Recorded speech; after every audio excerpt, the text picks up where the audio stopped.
All right, welcome to Movement Mondays. I'm going to get right into some walking exercises that I do every time I work out, almost every time I work out, especially my lower body. And then we're going to break down a little bit about why we're doing this and what we'll be talking about on Movement Mondays. So thanks for joining me. If you're here, if you're not here live, comment below. Let me know what you think. Let me know what things helped you, and I can continue to cover some of these things. I want to get right into this though. I'm in my socks. I'm on the turf. You can do this at home in your carpet, in your office, wherever you happen to be. To begin with some walking exercises, just to be mindful of how you are walking. I work with a lot of people who have bunion issues, big toe issues, arch problems, heel cord problems, Achilles tendonitis problems, all these different things, right? And so that's what today's going to be about. All right. My ability to deep squat like this is very dependent on my ankle mobility. We're going to talk about that too. All right. So, but first thing, when you're walking, when you go for a walk outside, but ideally when you're inside barefoot or in your socks, I just want you to walk and be aware of how you're walking. So one of my first client this morning, 79-year-old, I asked her to do all of these different walking patterns. I have someone else who's about to get a knee replacement. I have her do all these walking patterns. I want to see exactly how she is moving. Okay. So number one is just to walk normally, but pay attention to where your weight is. Are you walking on the inside of your foot, the outside of your foot? If you walk backwards, if you're older and you're working on your balance, you need to be walking backwards. How well do you walk backwards? Can you step backwards and maintain that balance on the ball of your foot? Maintain that balance on the ball of your foot. See, I almost fall over because that's my left side that's giving me trouble, right? Just to walk backwards this way and then forward. And then what we want to be able to do when you're walking normally is your heel hits the floor, the ground, and then you just kind of roll off your foot. You're not tensing your foot at all. That's why I'm not a big fan of certain slides or sandals or flip-flops. If you have to grab or kind of crunch, to see my foot kind of crunch in each time. If you need to grab the bottom of your shoe each time you step, that's not a good thing. I want my foot to be very relaxed, okay? So what I'm going to do is walk and just be mindful of that. Some people walk on the outside of their feet or the inside of their feet. So what I want to do, I walk down and back on the outside of my feet like this. You just see how comfortably can you do that. Is it painful? Is it easy? Does it feel somewhat natural? And I'm just going to walk backwards, but I'm kind of still relaxing my toes. I'm not tensioning my feet up a lot. I'm going to walk on the inside of my feet. I walk on the inside. How does that feel on my big toe? How does that feel on my arch? You got plantar fasciitis talking to you. Does that stretch it out? Does that bother it? I'm going to walk on my toes. All right. So again, you can do this forward and backwards. I'm just doing this for the sake of the camera, but I'm going to stay up on my toes and see how this feels. And then I'm going to walk on my heels. How difficult is you to walk on your heels? The older people I work with, because they've gravitated with their pelvis coming forward, their knees coming forward, they're on their toes a lot. So when I ask them to get back on their heels, they almost fall over. They have a hard time, right? So can you walk on your heels forward, backwards? Can you do a side shuffle like this on your heels? That's a great exercise to do just to figure out how you're distributing your weight. So we want to be aware of not only where our hips are they off to one side or the other? You know, are you standing like this and kind of dominating on one hip more than the other hip, which is going to affect your feet? Are you standing with your hips forward, like a forward list, L-I-S-T, we call that, or backwards? Are you tilting your pelvis? That's going to have an effect. If I have a posterior tilt in my pelvis, see my knees bend forward a little bit, I'm going to load the balls of my feet, right? So that's very important.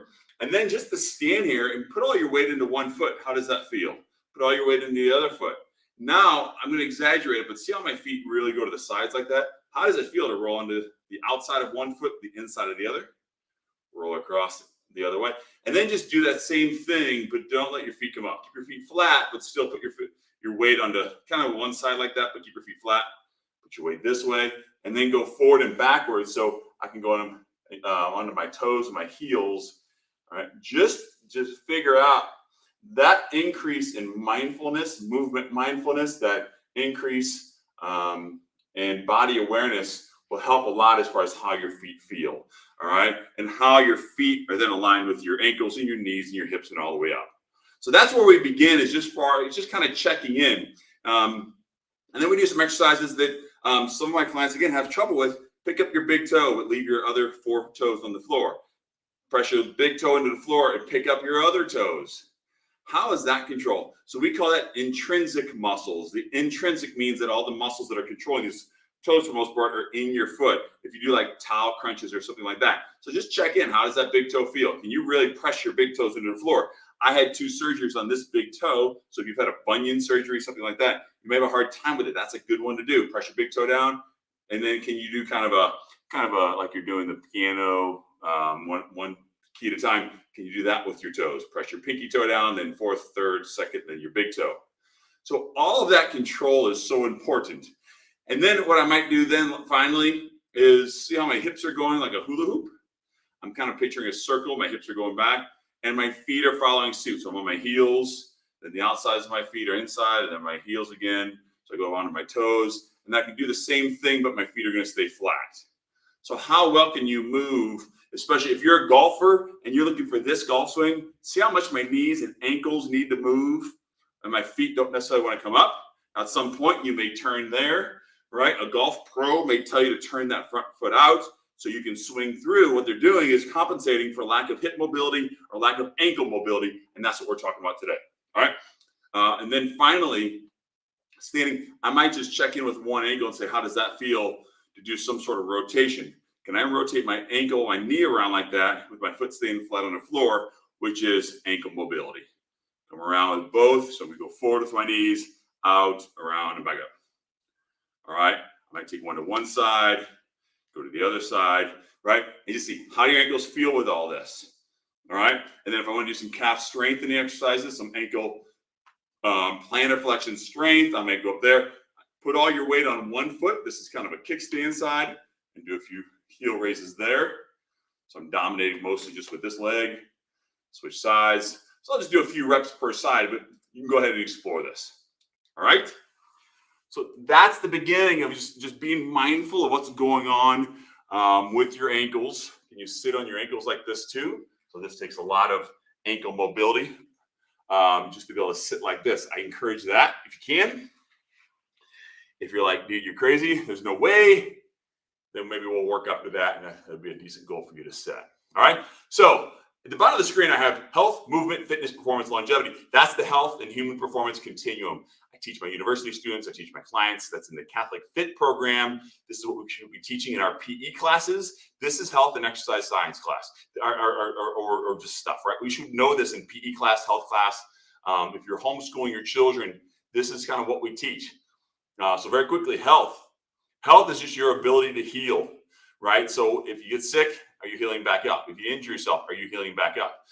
If you get just a small infection or a little virus or something like that, that maybe just drains your energy for half of a day, are you healing, okay? Are you digesting your food well and assimilating your food, right? So how do we take care of our health? We drink enough water. We stay hydrated. We eat natural, whole, God-made food. We get enough sleep. Those are the big 3, right? And then 4 is we're living a movement lifestyle. We're just moving more. So before you go to the doctor, before you, if you go to the doctor for an emergency, but this is what we talk about when it comes to chronic lifestyle-related diseases. We got to drink enough water. We got to eat good whole foods. We got to get good sleep, and we got to be moving every day. Get your heart rate up, your breathing rate every day. That's health, and then we get into movement, and then fitness and performance. So each week I'll talk a little bit more about these. But we're stopping right in the movement phase today. That's what we're talking about mostly on Movement Mondays. It's just moving your body more, moving your ankles more. All right. So, but we got to be doing these things first. So if you have aches and pains, if you have the things we're talking about today, plantar fasciitis, Achilles tendonitis, if you have your muscles just feel tight, tensed up, achy, you got to be taking care of your health first. You got to stay hydrated, eating good foods, etc. All right. And the other thing we talk about, the way we look at this is the different domains. I'm going to make a video for my homeschooling parents, especially my PE teachers that I work with, that we talk about 3 or 4 different domains that you want to focus on when you're setting up your PE program or your home program, or for all of us really setting up a fitness program. What does it mean to be fit? What does it mean to set up an exercise program? We got to focus on these domains of movement. One is movement quality, and that's what we're talking about. How well, what is your movement quality? That's sort of like saying, what is your movement literacy? Like, how well can you read? Can you read, right? We use the word literacy. So reading literacy, math literacy. Well, in this world, we just call it movement literacy. So let's do a movement literacy test, a movement quality test, all right? So one is very simple at-home test you can do. I have a pad just because my turf gets a little crabby, or my knees get crabby kneeling on my turf sometimes. So I have a pad, All right. I'm going to kneel one. Let's see. I'll put this knee down for the sake of seeing the camera and a foot forward. So what I want to see is the movement quality of my ankle joint. All right. Let's actually take that off so you can see this. All right. So I want to see how well is my ankle flexed forward like that. We call it dorsiflexion. Because when you're walking, you need that ability to flex, right? And see how I'm in this position right here. Everything's about 90 degrees. So if we look at my ankle bone, I have a straight line to my ankle bone and a straight line up my shin bone. That's a 90-degree angle. And so what we want to see is, can we go forward and get that mobility in our ankle? So now can I go forward to maybe 45 degrees or 40 degrees, something like that. That's our goal, is that mobility right there. When you don't have that mobility, you're going to have a hard time walking, running, getting up from a chair, walking steps, anything athletic, swinging a golf club. You're going to have a lot of issues like that, right? So how do we test this though? So whether you're at home with your sixth graders, whether you have a PE class, you can line up all the kids along a gym floor. I do this in my university lab. A simple test. So I'm going to use a PVC pipe like this. You can use a wall. Is I'm going to put this against my toe, and I'm going to go forward and touch. I can do that. So I'm going to scoot the PVC pipe away a little bit. You can scoot away from the wall. Do this in your socks and just see how far away from the wall can you get where you can touch your knee without your heel coming up. All right. So if I get to a spot and I can't quite get there, my heel has to come up. That's too far. So come back a little bit and just get that. Now this is a test, but it's also a good exercise you can do just to work on this mobility. And from the front, if I'm going to do this from the front, what I would do is go forward and touch the dial. I might go on the inside a little bit. I might go on the outside a little bit. All right. That's just good kind of mobility work. And I can keep my foot flat and just pay attention to how my foot is maintaining contact with the floor and go forward. All right. But the goal here is testing. This is my right ankle. All right. So what I would have done is said, okay, there's my max. And I would measure this distance from here to here. Okay. So I'd say maybe that's 7 inches. I would just leave it there and then measure out 7 inches, do the same thing and say, can I get there? My left ankle, I cannot. I have a difficult time with my left ankle. So I would move it forward a little bit and I go and say, okay, I can touch that. Although I have pain with that. So I'd probably say I can do 4 inches. So my right ankle is 7 inches. My left ankle is about 4 inches. Plus I have pain in my left ankle. So I have a bone that doesn't like to move a whole lot. My shin bone is rotated out a little bit, so it causes some mechanics issues with my ankle. That's what we work on, all right? So that's an easy test you can do, but what we're doing is testing movement quality because, again, this is the type of thing where I'll talk to a dad my age who's coaching softball with his kids, or he's just playing catch. His son's becoming a pitcher. So suddenly he wants to sit in this squat position, but one ankle maybe measures like mine did, where one ankle is fine in this position. Because you see, if I sit in this position here or there, see that there has to be a lot of stretch in my ankle. If one ankle does this okay, but the other one doesn't, what this sets up as an example is one knee is forward and the other one wasn't. This twists my spine. This rotates my pelvis. This throws a lot of different things going on in the rest of my body because of the way I need to sit. So I'm playing with Junior and we're throwing and he's looking great. Then I go to stand up, or the next day, my knee starts to swell up or my lower back is sore. And I think, gosh, I'm getting old, or I don't feel as good. It's because your ankles, right? It might be, this is maybe one of the many things, but we're talking about ankles today, right? It could be a lot of things, but this is something that you want to clean up, all right? So what might be happening, there could be a tighter muscle. The nervous system usually is telling the muscle to remain tight. We need to relax that. It might just be a simple stretch. If you're not stretching at all, I recommend you just beginning with some basic stretches, and then you can go through some of the other ideas we're going to go through today. All right. So that's, again, the beginning of movement quality. What is the quality of your ankle joint movement, right? So we can continue to check in with this. We've already done some walking. We've tested the flexibility of each ankle. What I like to do then is just, you can do this out of your chair. You can just pull your knee up towards your chest, sitting here in your desk chair right now, and you can just pull your foot up and down. Pull it up and just pay attention to how that feels. Is that pulling on your heel cord? Do you feel that? Is this muscle really working hard? Any aches and pains in your joints? Because what happens, I'll talk to people and say, yeah, that kind of bothers me a little bit. That same person will go for a 3-mile walk tonight, or 4-mile jog, or go to a beer league softball game. I'm thinking, you can't even move your ankle in the air like this, but you're about to load it with your 200-pound frame running around the bases in a beer league softball game. All right, you're gonna end up with a problem, right? And so keep doing that. Pull your foot up towards your shin with your pinky side, and then pull up with your big toe side. And just feel that difference. Is it easier pulling up with your pinky toe, or is it easier pulling up with your big toe? And then just do some big circles. If you've ever rehabbed an ankle sprain, excuse me, you've probably like made the alphabet with your big toe, like draw like an A and then a B, right? You can do that as well, but just go one couple counterclockwise, a couple clockwise, make a big circle, right? So, and then just work both sides like that. So just do some big circles, pull up and down, just check in with how that is feeling. All right. Again, it's great to do this work first before. My last client was in here. We ended up doing a series of these first, and then we got into jumping rope, right? And then we got into some heel raises and some other things like that. So always just check in and see what is your movement quality of your ankle in an unloaded fashion. Unloaded means there's no load on my joint right now. It's just hanging out, right? No load, right? Now, when I put my foot down like that, that's a little bit of load. If I squat, if I stand, if I walk, it's a lot of load, right? So we want to look at movement quality first, because then what comes next is movement quantity, right? Movement quality is, how well does your ankle joint move? How does your arch, what's the elasticity and the rebound and the stretch of your arch? How do your toes move? Every one, all 5 of your toes, how well did each one of them move? That's movement quality. Because if we're concerned with 10,000 steps, that's movement quantity. And as a society, we focus so much on movement quantity. How long did you work out today? How far did you walk today? Did you get your 10,000 steps in today? How many calories did you burn today? You know, we're so concerned with the quantity of movement.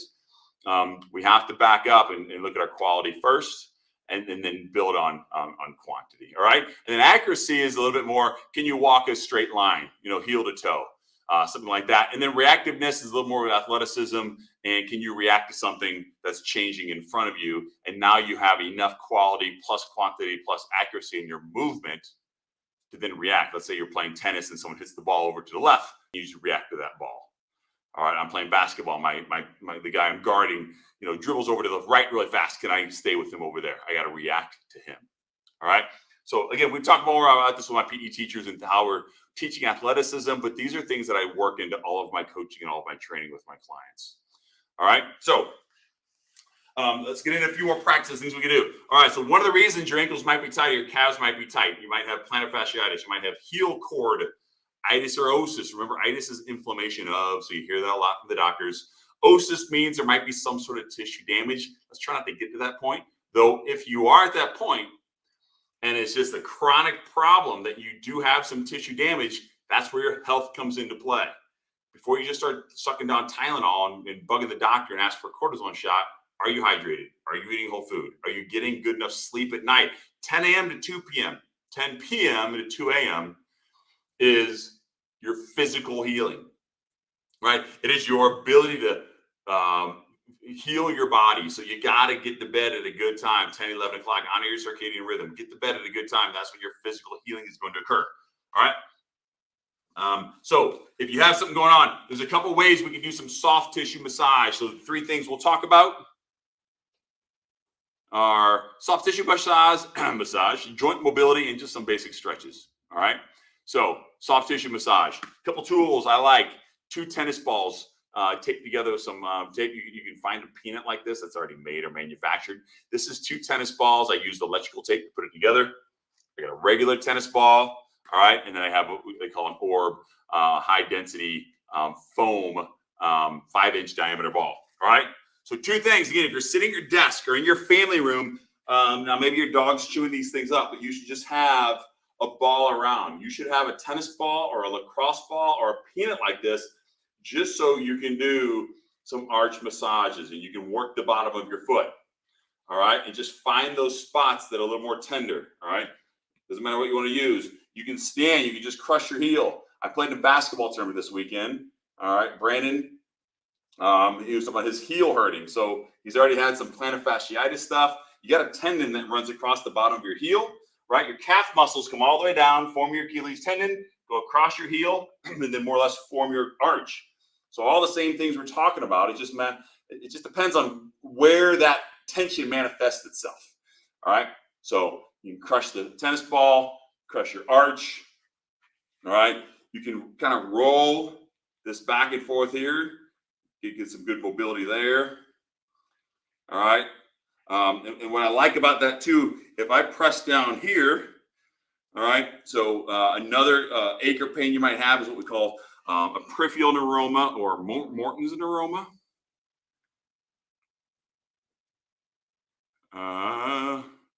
I got to thanks. Let me know if you have a question. Eduardo, let me know if you have a question. Let me check. Did you have a question other than that? Oh, you said thanks. Let me know. So if you have a Morton's neuroma, when you that's a nerve that's being compressed between two of your bones, that could bother your bones there. If you send a little kind of tingling pain in the middle of two of your bones in your foot, by stepping on a tennis ball, you can splay those bones out. That compressed nerve gets released, and now you have a little more mobility there, and you can relieve some of that pain. All right. So that's the bottom of your foot. Have that around. When you get to your office and you're sitting at your desk, kick your shoe off and just start rolling the bottom of your foot. If you then go from the bottom of your foot around your heel up into your calves, that's where your orb comes into play. Now I'm going to take this and I hit this once or twice a week, all right, just to get some movement in the muscle, the skin, and the fascia, all right, the layers of tissue in my calf, all right, just roll on the inside, the middle of my calf, and the outside of my calf, all right, so that's something I will do each time as well, all right, maybe twice a week, all right, I'm not healing up anything. I'm not changing my muscle necessarily, but I'm relaxing maybe some tense spots that I have in my muscle that can cause some problems. All right. So that's a wonderful one. I like this for my hamstrings too, but we're just talking about the calves. So I can roll and just kind of pay attention to the middle of my calf, the outside of my calf, the inside of my calf. All right. And just hit all that and just kind of feel out. You can do that with the tennis ball too. It's a little tougher with the smallest ball, but that can help relieve a lot of tension that's going to start tugging on your heel cord and causing some heel cord problems. All right. So roll the bottom of your foot, roll your calves. If you want to grab a stick, these are overly expensive, but they're pretty nice as far as being able to simply massage your legs. So it's pretty simple to sit at your desk chair just with a stick. See the little beads that are going to roll there, and you can just roll and just get a simple massage up and down the back of your legs. All right. If you wore heels last night, if you wore boots last night, and now you want to go for a run tonight, this is a way you can just massage out your calves, massage out your heel cords, and run through that as well. All right. So I'm doing a lot of these different ones for the video, but I might just do a couple of these each time I go to work out. All right. So these are a couple ideas. All right. So I'll stop with that, but let me do one more. Let me do a calf stretch. So a simple calf stretch might just be here. All right. I'm sliding in my socks, but just to stand and get this calf stretch, I'm most surprised how many people just don't kind of stop, whether on a curb, any kind of step at home, go up to your steps before you walk the steps that go upstairs to your second floor from the basement, and just get a stretch on each heel cord. Again, compare and contrast each side. That's where your stretching is going to come into play there. All right. So 3 things in a kneeling position. You can just do your ankle mobility like this. Just get that joint moving a little bit. All right. You can do some circles each way. Then you can take some sort of ball, tennis ball, massage these muscles out in your calf and the bottom of your foot, and then just do a few standing stretches. Primary things to think about is that I'm going to do a calf stretch with my knees straight, and I'm going to do a calf stretch with my knee bent. All right, hold each one of those for about 30 seconds each. All right, I'll stop with that. I'm going to keep figuring out the best ways to do some of these Movement Monday days. These are things that I'm working on all the time in the studio. That they're great movement breaks for our kids. They're great ideas for just keeping our kids moving. We're sitting in chairs, and as soon as we take our kids and sit them in chairs in preschool, all of us as human beings, that's when a lot of these problems occur. So these are all as ideas for how to unglue from your desk chair, unglue from this seated position, right? And then to get out and play, right? The reason we're doing all this movement is so we can get out and play. Let me check if I had one more note. All right, so we just kind of talked about rolling some soft tissue out, little joint mobility and stretching. All right, so I've lost my train. I've lost my train of thought. But please comment below. Hopefully you stuck with me, or you just kind of scan through this video a little bit, but we'll keep focusing in on different body parts each time I come in here. I think this movement mindfulness is so important. So we'll hit the shoulders. We've already hit the shoulders a little bit. We've hit the calves. We're gonna focus on some hip work next Monday. All right. God bless. Thanks for hanging out. Comment below. I'll see you next time.